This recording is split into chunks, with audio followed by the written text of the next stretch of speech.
सबैजनालाई good morning छ।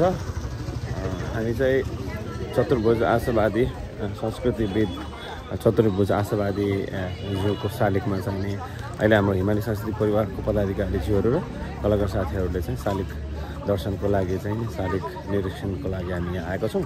सबैजनाले बिस्तारै आफ्नो आफ्नो ठाउँबाट चाहिँ श्रद्धाञ्जली अर्पण गर्दै हुनुहुन्छ।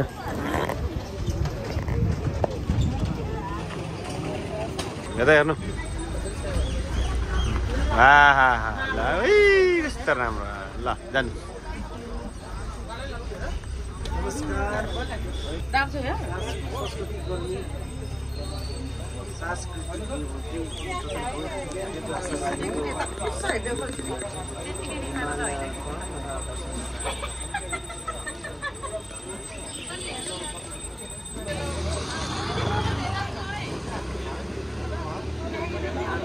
सबैजना शालिगको अगाडि चाहिँ तस्बिर खिच्नको लागि तयारी अवस्थामा बसिराख्नु भएको छ। ठिकै छ।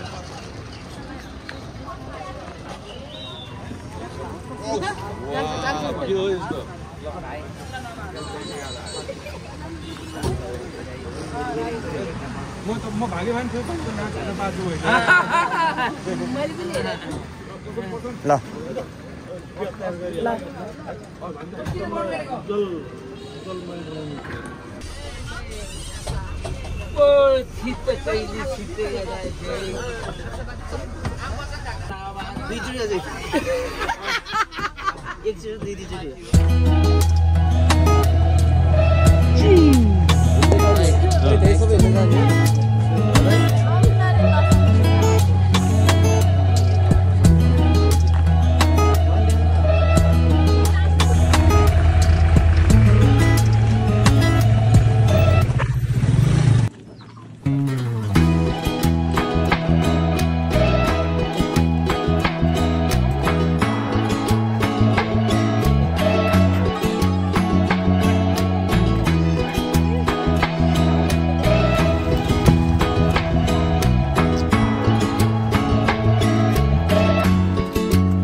तिमीहरू बनाउनु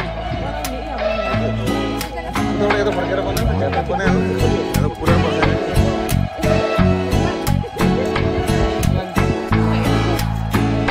हुँदैन बनाऊ यता बनाउनु के भयो तिमीहरू बनाउने अलिक पछाडि गएर बनायो न पुरेर नपुग्छ।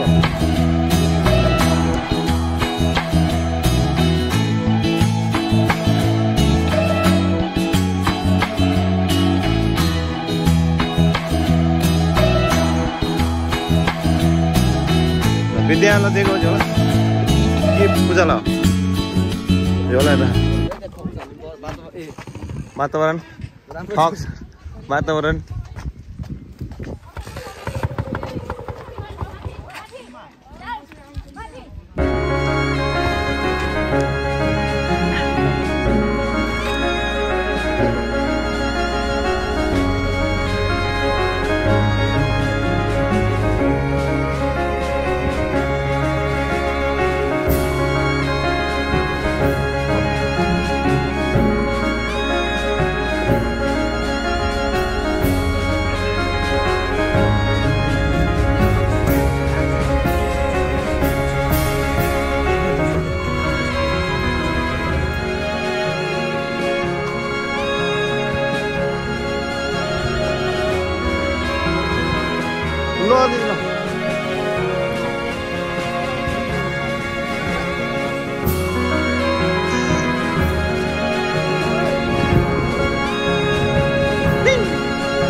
नितो नितो मान्दैनौ मान्दैनौ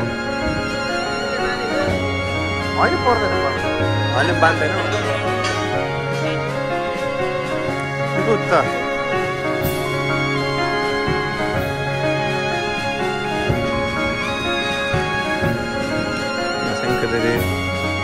ये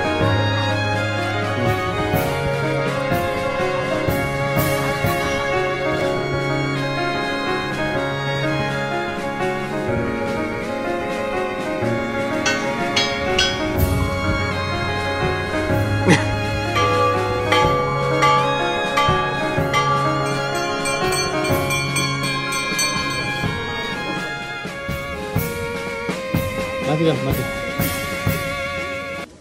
माथि ला उ यहाँ पाउँछ पनि उ त्यहाँ किन्ने उ यहाँ यो मुस्को ठाउँमा एकजनालाई पठाउनु पर्यो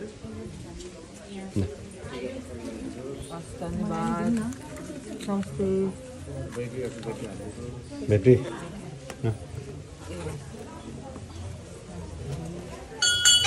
बाँधिसक्यो मायालुलाई अघि नै बाँधिसक्यो त्यहाँ हुन् मेरोलाई मायालु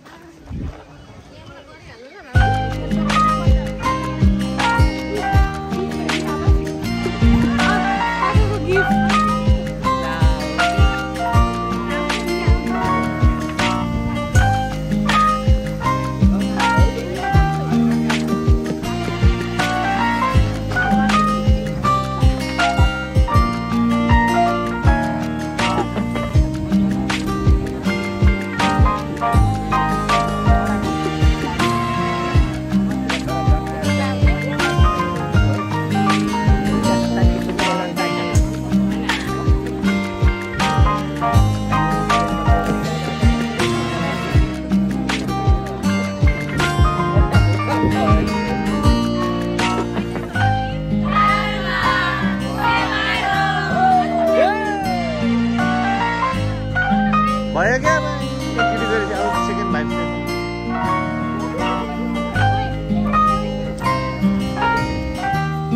आउ त पुरा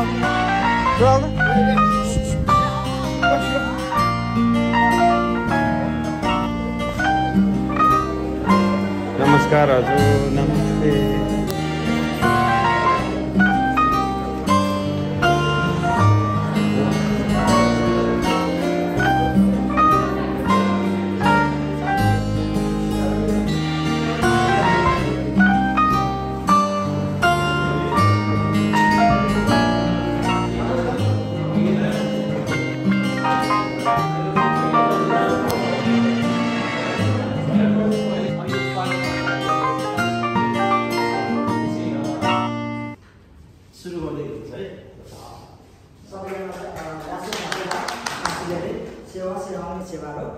म धरानी टेकरा प्रतिष्ठानको सचिव यहाँ सबैजनालाई पोखरादेखि विराटनगरदेखि धरानको रमणीय स्थलको भ्रमण गर्दै आज यो सुन्दर नगरी धरान विशेष गरी धरान नगरीको यो एउटा बगरकोट जुन काठमाडौँको ठमेल बजारले परिचित यो सुन्दर पर्यटक स्थलमा यहाँ पोखरेलीवासी गण्डकीवासी कास्कीवासीहरूलाई हामी न्यानो स्वागत गर्न चाहन्छौँ धरानी टेकरा प्रतिष्ठान धरानको तर्फबाट र हामी यो एउटा विशेष गरी पोखरेली कलाका जो पर्यटकीय स्थलले पोखरा जस्तै पूर्वीको सुन्दर नगरी धरान जुन तपाईँहरू भर्खरै महापुरुष शिव मन्दिर दन्तकाली लगायत विभिन्न मठ मन्दिरको दर्शन गरेर अब यो छुट्ने बेलामा सानो भेटघाट कार्यक्रममा उपस्थित रहनुभएको छ यहाँ सबैजनालाई पोखरेलीवासीहरूलाई धरानको तर्फबाट पुनः न्यानो स्वागत सम्मान व्यक्त गर्दै एउटा भेटघाट र औपचारिक कार्यक्रमको सभाध्यक्षको लागि श्रद्धेय नन्द राईजीलाई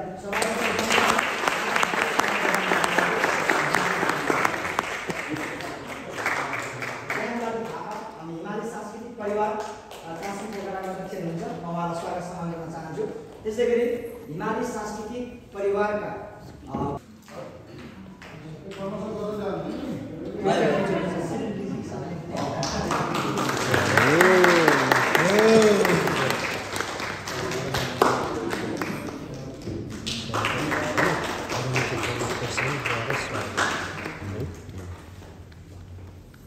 प्रतिष्ठानलाई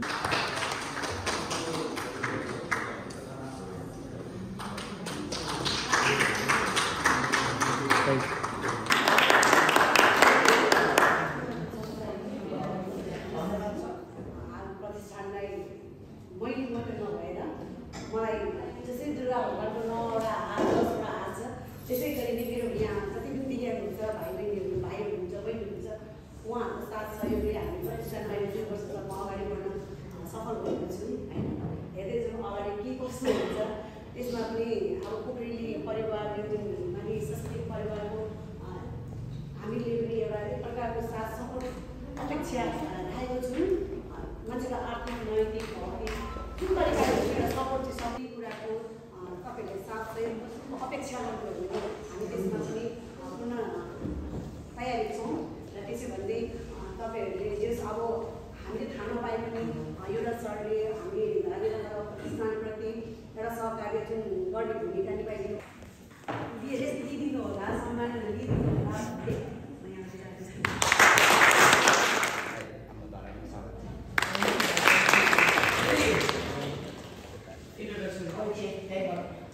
नमस्कार, मेरो नाम चाहिँ इच्छा बाबुल। म चाहिँ धारा नृत्य कला प्रतिष्ठानको सदस्य। नमस्ते सम्पूर्णमा हजुरहरूलाई धारणमा धेरै स्वागत छ। मेरो नाम चाहिँ रेसी ढङ्गला, म प्रतिष्ठानको सदस्य। एउटा पिल्लरको रूपमा एउटा चाहिँ चकको रूपमा हाम्रा आदरणीय दाजुहरू हुन्छ कि अहिले हामी केही व्यक्तित्वहरूलाई हामीले साथमै लिएर आएका छौँ। उहाँहरूको साथ हामीले पाएका छौँ। यहाँ दाइहरू हुनुहुन्छ मानवता सदस्यको रूपमा उहाँहरू आफ्नो आफ्नो व्यवसायमा हुनुहुन्छ, आफ्नो आफ्नो पेसामा हुनुहुन्छ। कोही खेलकुदमा आबद्ध, कोही व्यवसायमा, कोही मेनकाजी गुरुङ अध्यक्ष हुँदाखेरि हामी धरानमा आएर कति कलाकारहरू यस हिमाली सांस्कृतिक परिवारको आजका सदस्य प्रस्तुत नमस्कार, मेरो नाम कार्यकाल पनि सफल होस्। अब आउने अर्को कार्यकाल पनि उहाँलाई जिम्मा लाएर अझ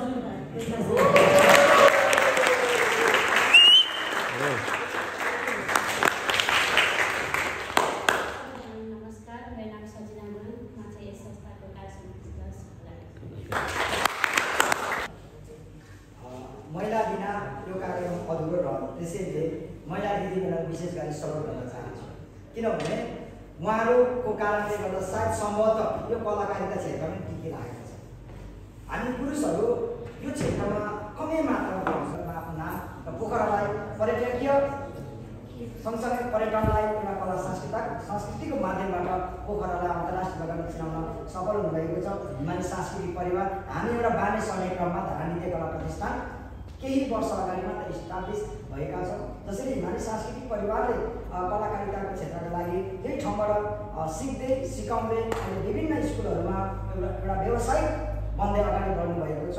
यहाँहरू सबैजनाको व्यावसायिक क्षेत्रमा अगाडि बढ्न सफल रहोस् र हाम्रो धरान नृत्य कला प्रतिष्ठान पनि भर्खरै जन्मे तापनि हामी पनि भर्खरै एउटा सामाजिक क्षेत्रमा रूपान्तरण हुँदैछौँ। अहिले सरले भन्नुभयो यो संस्था बचाउन र जगाउनको लागि त्यो समस्यामा पर्दाखेरि पनि यो अत्यन्तै जटिल समयमा हामी धारा नृत्य कला प्रतिष्ठान पनि केही कुराहरू हामीले राम्रो सफल एउटा सामाजिक कार्यक्रम जस्तै यो क्षेत्रमा बिरामी परेको खण्डमा या मृत्यु भएको खण्डमा कलाकार या कुनै कारणले दिवंगत हुनुभयो र असहज परिस्थिति उत्पन्न गऱ्यो भने हाम्रो धारा नृत्य कला प्रतिष्ठानले थोरै के चाहिँ हामी अवश्य आर्थिक रूपमा भौतिक रूपमा र नैतिक रूपमा हामी सपोर्ट गर्न जान्छौँ।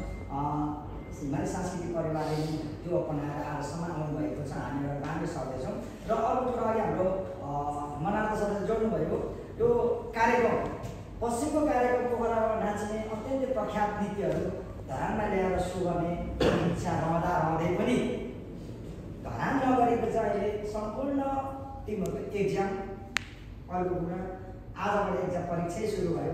लगत्तै चैत 7 गतेबाट फेरि अर्को परीक्षा, चैत 3 गतेबाट अर्को परीक्षा र वैशाख 12 गते फेरि 12 क्लासको एक्जामको वर्षहरूमा एउटा सरले निम्तो त दिनुभएको छ। त्यो निम्तो समय फेरि आगामी दिनहरूमा हामी पोखरासँग भिजिट गर्न आउँदाखेरि त्यो सम्बन्धलाई स्थापित गर्ने हाम्रो धरानी टेकला प्रतिष्ठानको वार्षिक उत्सव होइन वार्षिक उत्सवमा चाहिँ पोखराको टिमसँग रहेर हामी त्यहाँको र यहाँको कल्चरलाई चाहिँ आदान प्रदान गर्दै अगाडि बढ्ने जानकारी गराउँदै यहाँको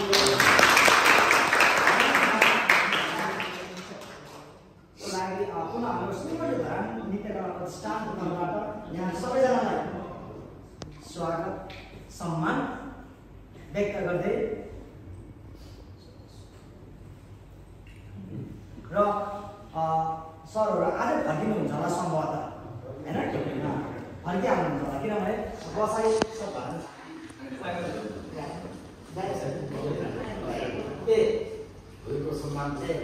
यो विराटनगर धरान चाहिँ अलिकति फरक छ मोस गर्नुभयो होला होइन त्यहाँ यहाँ 42 किलोमिटरमा टाढा हो त्यहाँभन्दा गरी त्यही छ तपाईँहरू तलदेखि लाग्दै गर्दाखेरि चिसो मौसम पनि लिनु छैन होला सायद सम्भवतः पोखरामा चाहिँ धेरै पानी पर्ने ठाउँ धरान त्यसैले पनि यो पर्यटकीय स्थलले अगाडि छ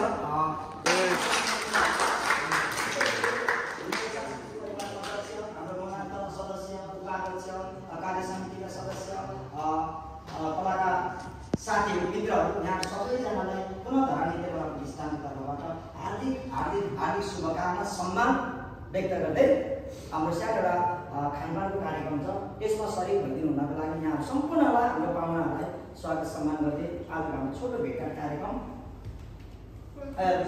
एउटा सानो हाम्रो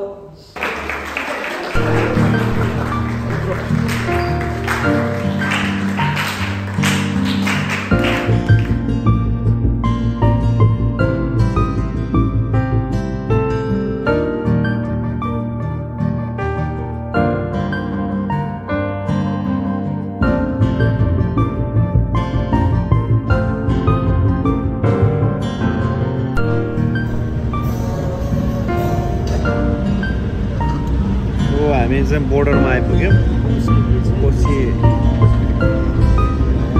कोशी नदीको यो ड्याममा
बाजेको यहाँ पेडा पकाउने ठाउँ यही हो पेडा बनाएछ हाम्रो दाइहरूले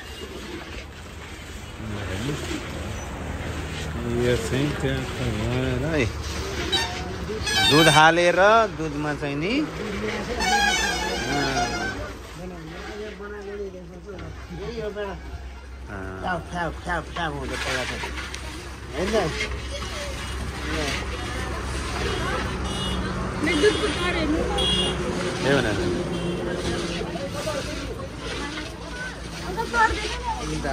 भाइ